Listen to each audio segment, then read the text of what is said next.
다 함께 사도신경 고백함으로 8월 20일 금요일 12예언서 기도회를 시작하겠습니다. 나는 전능하신 아버지 하나님, 천지의 창조주를 믿습니다. 나는 그의 유일하신 아들, 우리 주 예수 그리스도를 믿습니다.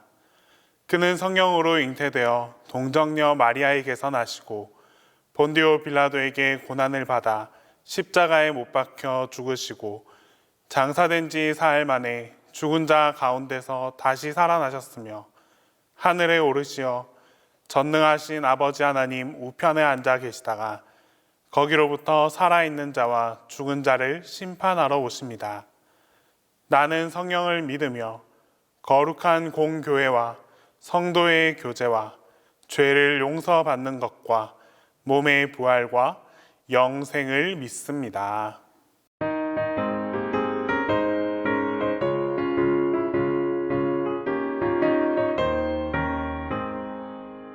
내가 매일 기쁘게 주의 얘기를 담은 주의 팔에 나를 안보하니요. 내가 주의 큰 복을 받는 참된 비결은 주의 영이 함께함이라. 성령이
오늘 우리에게 주시는 하나님 말씀은 스가랴 9장 9절에서 10절 말씀입니다.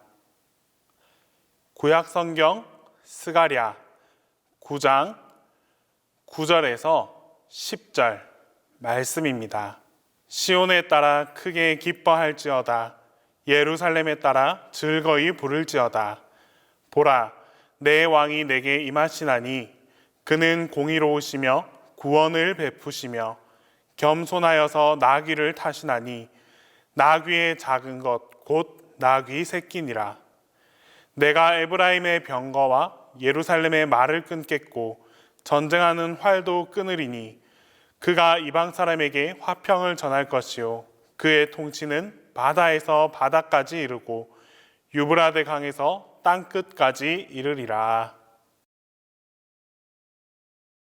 학개 선지자는 귀환한 백성들에게 중단된 성전을 재건하도록 아주 직접적으로 제시하는 사역이었다면, 스가랴 선지자는 구원하시는 메시아에 대하여 말함으로써 꿈과 희망의 메시지를 전해 주었습니다.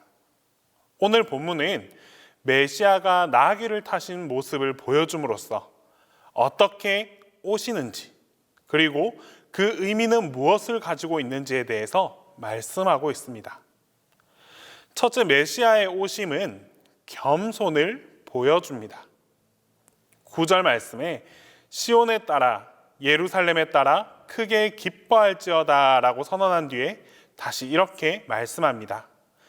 그는 겸손하여서 나귀를 타나니 나귀의 작은 것 곧 나귀 새끼니라. 메시아가 나귀를 탄 이유는 겸손을 위해서입니다. 예수님은 메시아로 오셨습니다. 그 메시아는 세상 사람들이 생각하는 그런 특별한 메시아가 아니었습니다. 예수님이 보여주신 메시아는 바로 겸손한 모습이었습니다. 예수님의 모습에서 겸손을 빼면 설명할 것이 없습니다. 처음부터 마지막까지 예수님은 겸손 그 자체를 보여주셨습니다. 그것을 잘 알고 있던 바울은 이렇게 말씀합니다. 그는 근본 하나님의 본체시나 하나님과 동등됨을 취할 것으로 여기지 아니하시고 오히려 자기를 비어 종의 형체를 가져 사람들과 같이 되었고 사람의 모양으로 나타나셨음에 자기를 낮추시고 죽기까지 복종하셨으니 곧 십자가에 죽으심이라. 겸손은 낮추는 것입니다. 예수님은 끊임없이 하강 이동, 낮은 자리로 계속 그렇게 이동하셨습니다. 한없이 낮추시다가 마지막에는 십자가까지 가셨습니다. 이것이 바로 예수님의 겸손의 모습이셨습니다. 예수님께서 죽으시기 전에 보이셨던 대표적인 두 가지의 의식이 있었습니다. 하나는 성찬 예식이고 다른 하나는 세족식입니다. 여기서 세족식은 성찬 예식과 함께 아주 중요하게 보아야 할 부분입니다. 마가의 다락방에서 예수님께서 물을 떠다가 친히 제자들의 발을 씻기셨습니다. 그들 앞에서 무릎을 꿇으셨습니다. 예수님의 세족식은 여러 가지 의미를 내포하고 있습니다만 그 중에 핵심은 바로 겸손입니다. 예수님께서는 높은 자로서 아주 낮은 자를 섬겼습니다. 힘 있는 자로서 힘을 갖지 못한 자를 생각했습니다. 가장 깨끗하신 자로 가장 더러운 자를 사랑하고 또 용서해 주셨습니다. 이것이 바로 예수님의 삶이었습니다. 그 예수님께서 오늘 이렇게 초대하고 또 부르고 계십니다. 나는 마음이 온유하고 겸손하니 나의 멍에를 메고 내게 배우라. 겸손하신 예수님의 모습입니다. 우리가 늘 몸속 깊은 곳까지 새겨야 할 부분입니다. 오늘도 겸손하고 내일도 또 그렇게 겸손하게 살아가야만 합니다. 없을 때도 겸손하고 또 무언가 가질 때도 교만하지 말아야 합니다. 성경은 이렇게 강조합니다. 교만은 패망의 선봉이요 넘어짐의 앞잡이니라. 하나님은 교만한 자를 물리치시고 겸손한 자에게 은혜를 베푸시느니라. 교만은 패망의 선봉입니다. 그러나 겸손하면 반드시 은혜를 받습니다. 이것이 바로 성경의 선언이고 또 하나님의 약속이십니다. 둘째는 메시아의 오심은 공의를 보여줍니다. 본문에서 아주 중요하게 보아야 할 단어가 바로 공의입니다. 9절 말씀에 보라 내 왕이 내게 임하나니 그는 공의로우며 라고 말씀합니다. 스가랴 선지자의 이 고백은 그가 경험했던 삶과 무관하지 않습니다. 복음서의 저자들은 스가랴의 예언을 인용하면서 겸손과 평화는 다 말했지만 공의는 인용하지 않았습니다. 그래서 우리는 이 스가랴의 말에 더 중점을 두고 보아야 합니다. 스가랴는 이스라엘 민족의 아픔을 경험했던 사람입니다. 자기 시대의 민족이 망하고 또 바벨론 포로로 잡혀가는 그 수모를 경험했던 사람입니다. 도대체 이스라엘에게 이런 비극적인 일이 생기게 된 이유가 어디에 있었습니까? 왜 이스라엘이 이처럼 허망하게 처절하게 망하게 되었습니까? 그것은 한마디로 공의를 이루지 못했기 때문입니다. 이스라엘이 망할 때 그들은 타락할 대로 타락했습니다. 왕에서부터 평민에 이르기까지, 제사장부터 평신도까지, 가진 자부터 없는 자까지 총체적인 타락이었습니다. 부정부패와 영적 타락이 불길처럼 번져나가고 있었습니다. 아무리 선지자들이 눈물로 설득해도 다 소용이 없었습니다. 하나님의 심판을 경고해도, 하나님께서 심판이 임할 것이라고 아무리 경고해도 그 심판의 메시지에 귀를 기울이지 않았습니다. 이스라엘은 그러다가 결국 멸망하게 되었습니다. 원인 없는 결과가 없듯이 하나님께서는 그냥 이유 없이 이스라엘을 심판하지 않았습니다. 그들은 분명 공의롭지 못했고 바르게 살지 못했습니다. 그것이 바로 원인이었습니다. 이러한 아픔을 경험했던 스가랴가 여기에서 메시아를 공의로 묘사하는 데에는 그만한 이유가 있습니다. 이제는 그 공의에 대해서 깨달아야 한다라는 말입니다. 약 500여년의 세월이 흘렀습니다. 예수님 시대에도 이스라엘은 과거의 역사를 그대로 뒤따르고 있었습니다. 나라를 바르게 이끌고 가야 할 지도자들이 옳게 행동하지 못했습니다. 그들은 부당한 이익을 챙겼고 공평하게 재판하지도 않았습니다. 그들은 하나님을 믿는다고 했지만 외식하는 자들이었습니다. 율법을 안다고 말했으나 근본 정신과 의도는 알지 못했습니다. 그들은 자기를 반대하는 사람은 어떤 사람도 가차없이 다 제거해버렸습니다. 하나님 무서운 줄을 몰랐고 극도의 교만으로 가득 차 있었습니다. 결국에는 그 악함이 예수님을 십자가에 못 박히게까지 하였습니다. 그런 사람들을 향하여 예수님께서는 나귀를 타셨습니다. 세상과 열방을 향하여 바로 공의를 선포한 것입니다. 스가랴의 시대를 기억하라라고 분명하게 말씀해 주셨습니다. 셋째, 메시아의 오심은 평화를 보여줍니다. 본문 10절 말씀입니다. 메시아의 두 번째 귀한 모습을 스가랴는 이렇게 말씀하고 있습니다. 내가 에브라임의 병거와 예루살렘의 말을 끊겠고 전쟁하는 활도 끊으리니 그가 이방 사람에게 화평을 전할 것이요. 여기에서 화평, 평화를 말씀하고 있습니다. 성경에서 말하는 평화는 언제나 전쟁과 반대되는 개념입니다. 전쟁이 없는 상태, 싸움과 갈등과 분열이 없는 모습, 바로 그것이 평화입니다. 왜 메시아가 나귀를 타야 합니까? 바로 평화를 이루기 위해서입니다. 평화를 전하고 평화의 시대를 알리기 위해서 나귀를 타셨습니다. 옛날에 전쟁을 위해서는 반드시 말이 이용되었습니다. 말은 전쟁 시에 타는 동물이었습니다. 그래서 이 말이 등장하는 곳에는 언제나 싸움이 뒤따릅니다. 그러나 평화를 위해서는 말이 아니라 나귀가 이용되었습니다. 나귀는 평화의 시대에 타는 동물로 인식되어 있었습니다. 싸움과 갈등이 아니라 평화이자 안정을 전하기 위해 예수님께서는 나귀를 타신 것입니다. 성경은 이처럼 평화를 강조합니다. 예수님께서는 평화를 이루기 위해서 이 땅에 오셨습니다. 십자가는 하나님과 인간의 관계를 평화로 만들기 위함입니다. 또한 십자가는 평화의 상징입니다. 하나님과의 화목, 사람과의 화목, 그것이 바로 십자가의 참 의미입니다. 나라마다 사람들이 서로 만났을 때 인사하는 인사법이 다 다릅니다.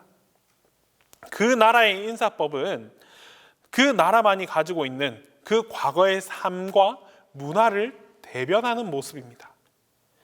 영어권에서는 서로 만나면 굿모닝이라고 이렇게 인사하기 쉽습니다. 좋은 아침, 좋은 하루입니다. 이들은 언제나 삶에 여유가 있었기 때문에 좋은 아침입니다, 좋은 하루입니다 라고 인사할 수 있었습니다. 그것과 비교해서 우리나라는 어떻습니까? 안녕하세요, 이것이 인사인데 안녕하세요가 뜻하는 그 의미가 무엇인지 혹시 아십니까?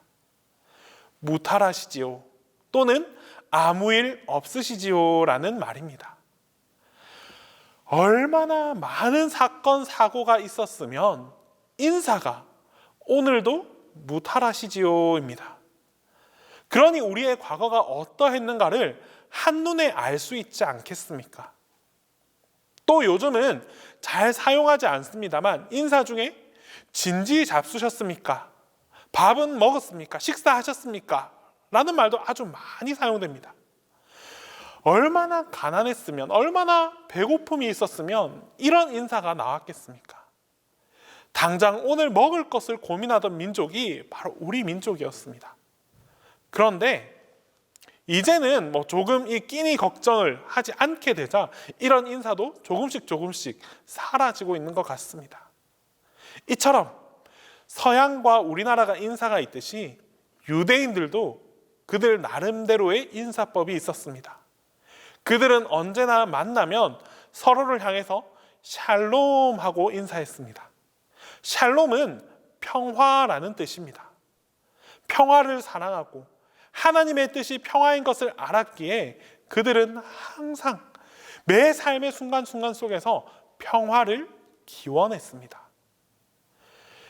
예수님께서 머무는 곳에 평화가 있습니다. 주님은 평안을 너희에게 끼쳐노니 곧 나의 평안을 너희에게 주노라 라고 말씀하셨습니다. 오늘 예수님께서 평안을 주시겠다고 말씀합니다. 이 시간 하늘에서 내려오는 참된 평화가 우리 모두의 영혼과 마음을 덮을 수 있기를 간절히 바랍니다. 예수님께서 나귀를 타셨습니다. 겸손을 보이고 평화를 사랑하고 그리고 공의를 알리기 위함이었습니다. 십자가로 더욱 가까이 가야 합니다. 십자가 없이 부활은 없습니다.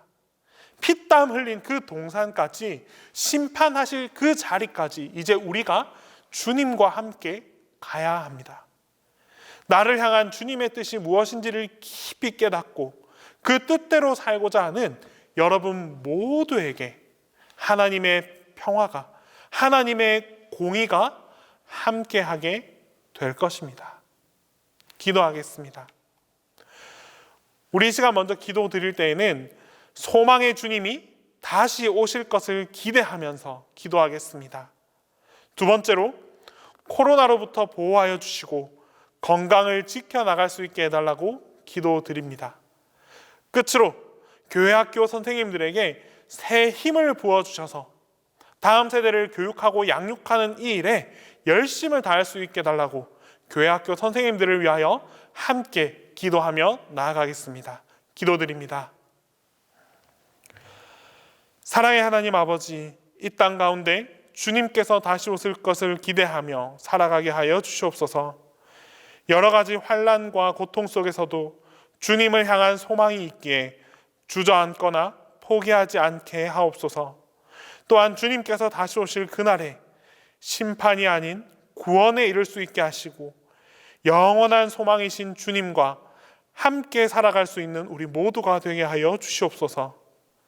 주님, 특별히 지금 우리가 살아가는 이 날은 코로나의 위협으로 많은 어려움을 겪고 있습니다. 우리의 수고와 노력으로는 한계가 있음을 경험하고 있습니다. 주님, 이제는 우리가 깨닫게 하여 주시옵소서. 이제는 주님께 돌이키고 주님께 간구할 수 있는 신앙을 품고 살아가게 하여 주시옵소서. 많은 위협 속에서도 주님께서 우리를 보호하여 주시고 단 한 사람도 간염되거나 피해를 입지 않도록 주님께서 지켜 주시옵소서. 이 어려운 시기 속에서도 교회 학교를 위해 수고하고 헌신하는 교사 선생님들이 있습니다. 주님, 교사들에게 아이들을 향한 열정이 꺼지지 않게 하여 주시옵소서. 어떠한 환경과 어려움 속에서도 다음 세대를 향한 소망을 품게 하여 주시고 이들을 주님께로 인도하는 사역에 최선의 노력을 다하는 우리 교사들이 되게 하여 주시옵소서. 다음 세대를 위해 눈물로 기도할 수 있는 교사, 온 마음으로 관심을 쏟을 수 있는 그런 교사가 되게 하여 주시옵소서. 담임 목사님을 위해 기도합니다. 목사님께도 새 힘을 허락하여 주시옵소서. 하나님의 사역을 감당함에 있어 지침이 없게 하시고 하나님께서 주시는 새 힘으로 늘 강건하게 하여 주시옵소서. 이제 주님께서 가르쳐 주신 기도를 다 함께 하겠습니다. 하늘에 계신 우리 아버지, 아버지의 이름을 거룩하게 하시며 아버지의 나라가 오게 하시며 아버지의 뜻이 하늘에서와 같이 땅에서도 이루어지게 하소서. 오늘 우리에게 일용할 양식을 주시고 우리가 우리에게 잘못한 사람을 용서하여 준 것 같이 우리 죄를 용서하여 주시고 우리를 시험에 빠지지 않게 하시고 악에서 구하소서. 나라와 권능과 영광이 영원히 아버지의 것입니다.